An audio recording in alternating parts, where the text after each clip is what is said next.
Holy shit, it works. Well, let's turn that off so I could show you what I just did here. Kind of had some hunches on some of these axial fan motors. In this case, it looks like I am right. So let's unplug this motor that was taken out of a unit. So this one's the first single phase one I've taken apart. So this part here, this is just your plug. This is your reactor. This is your IGBT, or the, what do you want to call it, the IPM inverter power module, whatever. This one's just, it's a little different than the last one I took apart. I actually had figured out what a lot of the components were on one of the previous ones. It's weird, I'm looking, the other one had the 3 gate drivers external. This one's a little different, but it's still, you know, 3-phase. It's not really 3-phase, it's similar to it, except for, you know, the DC motors, synchronous, you know. So here's your rectifier, and I'm not sure what this one is. It might be another one. This is different than the other ones I've taken apart. So these were held on this other insulation right here and held in place with this little bracket here, spring loaded with these pieces to hold those rectifier and that other part against that edge of the heatsink. So how I'm going to get this back together, I don't know. I kind of tore this a little bit, but I think it's still good. I just had it laying on there and running. So again, reactor, which plugs in here. And the way that these work is you have your high voltage coming in. In this case, it's just line 1, line 2, and ground, which I cut right here just to make my own connectors. They come in, the 3-phase ones, they have fuse on 2 of the 3 legs. It's common on 3-phase stuff. So this is single phase, goes through a bunch of metal oxide varistors, aka surge suppressors, goes through this filter, and then another surge suppressor, which is removed again, and then it goes, you know, over to the this inverter power module. I looked one up on the 3-phase one, and it actually has the rectifier built in and all that kind of stuff going to the capacitor banks, and then all the, you know, gate drivers and everything, and then the out 3, you know, leg outputs here. This one's different, so I'm kind of looking at it off the cuff as I'm making the video. This one has, like I said, the rectifier here. Whatever this is, I haven't looked at the part yet, or looked to try to figure it out yet, but look a little different. So you can see it let the smoke out. Let me turn the light on over. You can see it definitely let smoke out, and by the time I got it apart, smoke was coming out. So here's 2 of the metal oxide varistors that weren't exploded. One was here, and then this one right here let the smoke out. So my little theory is that the tolerances on these are too low a voltage before they start conducting. And I see job sites like 500 volts sometimes. Plus we have all these little spikes and stuff, and I just think it just takes one of these good spikes and then these start to short. And sometimes it's not even like the rest of electronics, it's bad. Like a couple years ago, I hooked a regular ECM up to the DC power of my solar, which was kind of high at the time, and it popped some metal oxide varistors, surge suppressors, right off the board in there.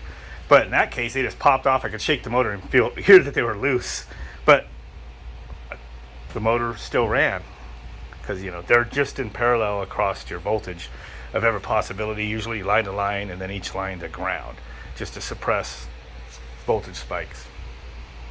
So cut them out. They don't have anything to do with the way the circuitry runs. They're just there to protect the circuitry. So I think they should be quite a bit higher than what they're putting in these things. I think they once they start, some of the times when they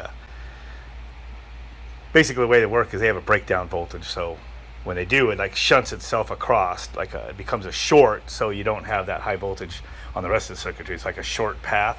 But they seem to like kind of avalanche or trigger, you know, a little too early, I think. And then they themselves are like sacrificial, and they short out, pop fuses, blow breakers, whatever, and it's done. So if they just get the tolerances up maybe another 10, 20 volts, you know, because you're worried about this really high surges, right? I'd say go like 20 volts higher or something. These things probably wouldn't be exploding like they are, because it definitely seems like I've seen these varistors blown up, and several of these. Let me go see if I can find one of my 3-phase boards. I still have one. Okay, here's one. And as I said, it is different. I have a couple things jumpered because I was just trying to like screw with this one. See, all these varistors are actually still in here. It did pop the fuses, and I think I kind of hot wired them. There was nothing to lose. Here's your inverter power module. This is the one I'm talking about that has the rectifier built in. And I have a schematic for it. If I find it, maybe I'll throw it up on the screen. It's pretty interesting. They have 3 individual gate driver chips. So this one has rectifier. This capacitor is really crazy that this is the capacitor, it seems, on these. And here's a relay on that one. And then this one actually uses traditional array of capacitors in there. And so they're 400 volt. So this one's, you know, just gonna be about 300 volts, 208 volt AC, and 230 volt AC equipment. You'll see more like, you know, 330 volts, and a little higher on higher inputs. I'm just this is a voltage doubler circuit of mine. I gotta keep this away from it, but 120 volts in. I like to just flip the switch, and it's like a little over 300 volts coming out, which I labeled right there.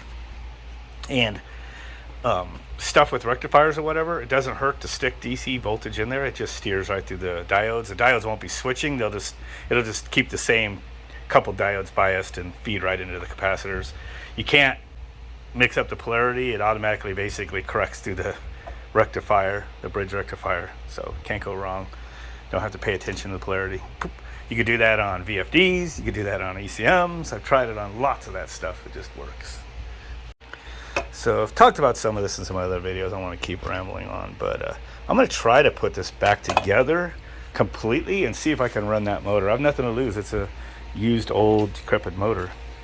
And I think I do have another working 230 volt motor here that I was going to put in there, but if I can make this one work, that'd be cool. No loss. I want to use some of this for, you know, I want to use it outside to hook up some misters and have it be a fan, an outdoor fan. This one's a perfect candidate for that if I can make it work and actually stay working. So check this out. I was wondering how, through the circuit board, reaching down with a little Torx bit, how this was going to tighten up that bridge rectifier in this part. And look at this, when it goes down, pushes the tangs out, hold it up against the heat sink. That's pretty awesome. Okay, I got the circuit board all screwed back in, and through this little access hole is what tightens up that one fitting. That's kind of cool. And this is the plug. It's going to go to the motor. So you got the three legs, and I believe these two are like an internal. The thermal overload is inside here. I don't remember if I thought it was a thermistor or not. Let me take an ohm reading on that. I think it's just a closed connection, but it could be a thermistor.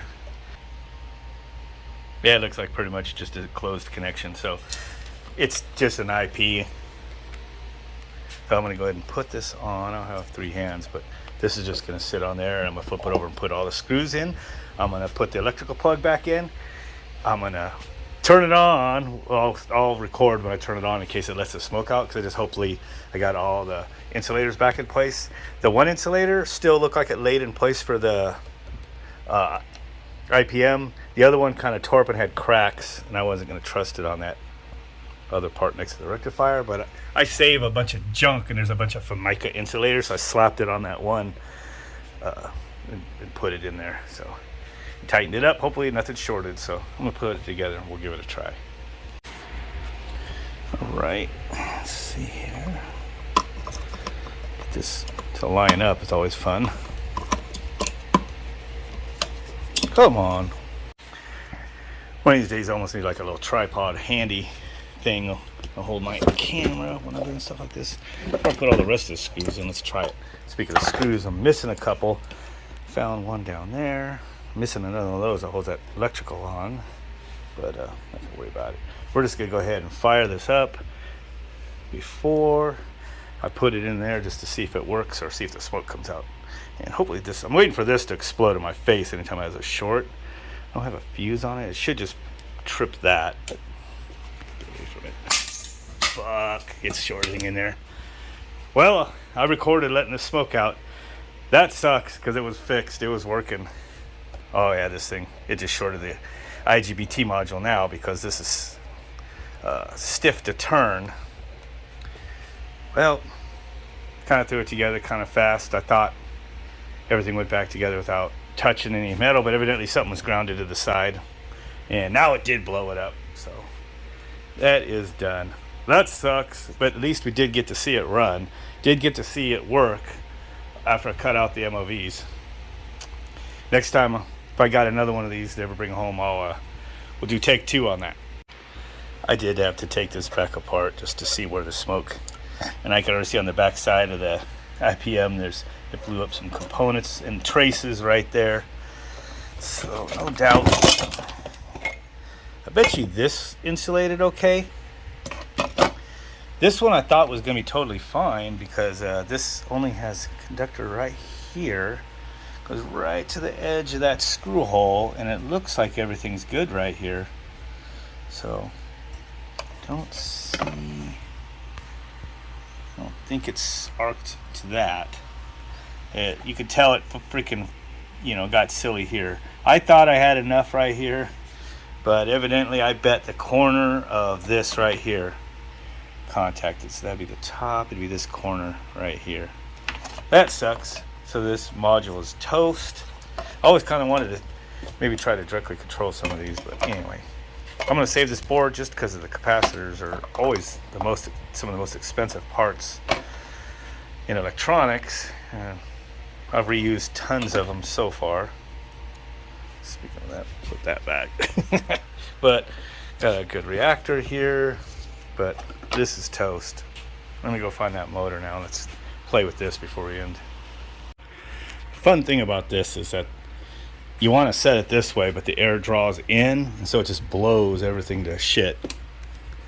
You lay it like that, but it looks cool this way.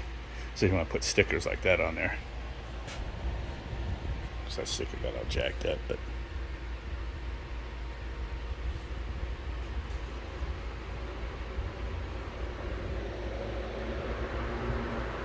DC control right here in my hand.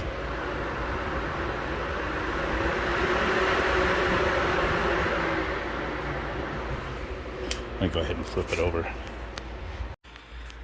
This is always so sketch. There it goes.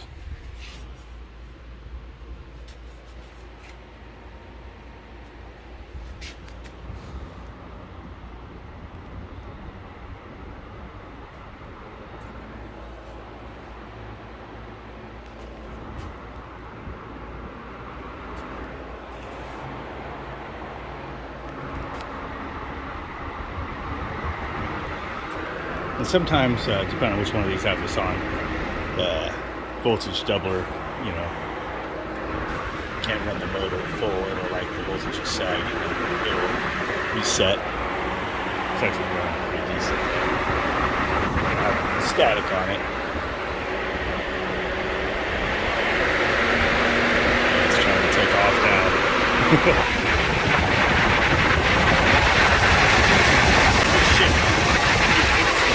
Dude, when I say sketch, I'm not kidding, man. I'm not effing around.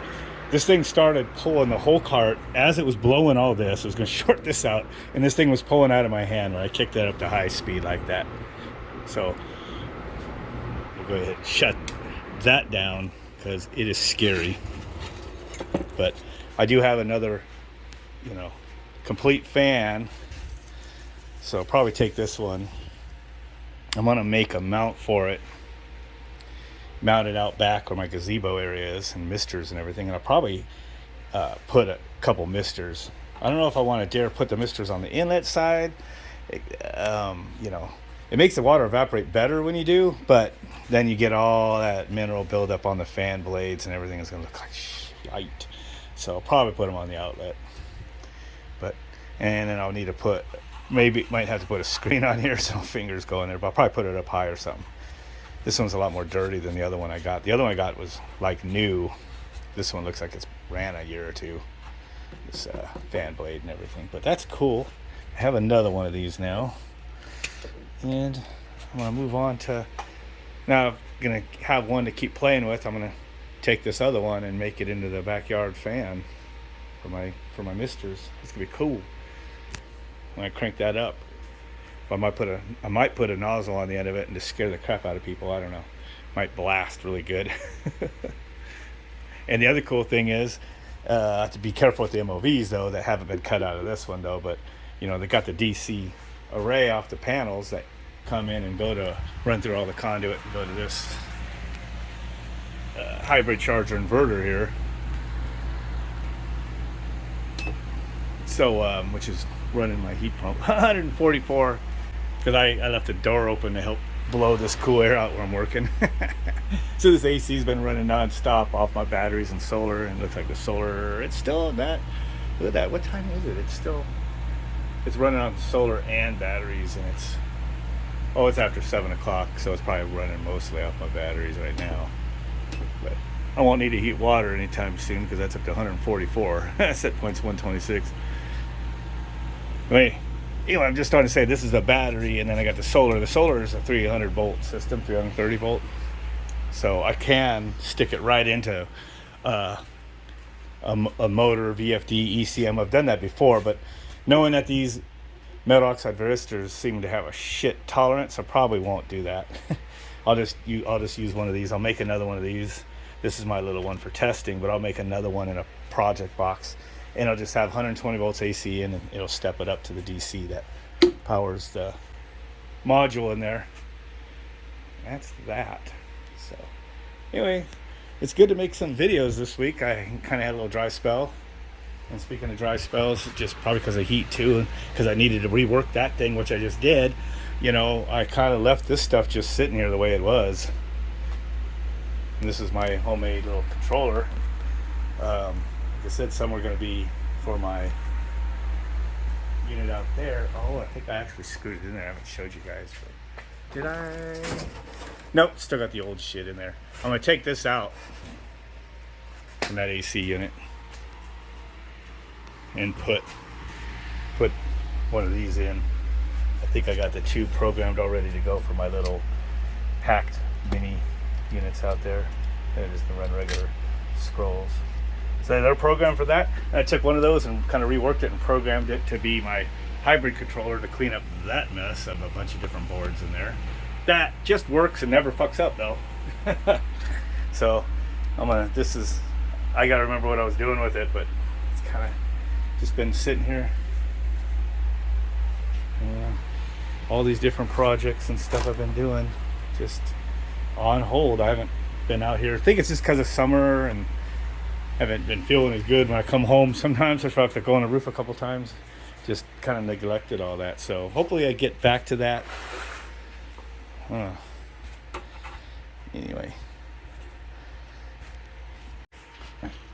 speaking of something that I built and just kind of leave alone. This thing in here, I never did perfect and finish what I wanted to do with it, but I have a microprocessor in there and some bunch of shit I just threw in there and hacked. I was going to have it run like a laser thing going across my perimeter. Well, I still am. I'll probably rebuild this whole thing now that I'm better at building boards, but it's just a little power supply, I think. And then right now I just have an optical sensor outside, and and I just have this switching on my what do you call those lamps that hang on the side of your front on either side of the garage. They kick on every time it gets dark. I just heard that click, which made me think of it. That's worked for like 2 years just like that, no problem, never failed. But I did have it programmed, and now I forgot, and now it's different programming language when I was using PicBasic Pro. But I did program it that it had multiple inputs, and basically the lights go on, and little LED lights, they're just like illuminated to some degree that I have it set in there.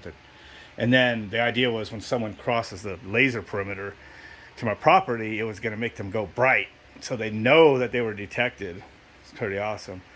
And I have a bunch of laser diodes I bought and everything. It's just another project and too many in parallel. Shit. I'll just keep rambling on forever. So with that, Well, in this video, don't forget to like and subscribe, share, do all that stuff. Till next time, catch you later.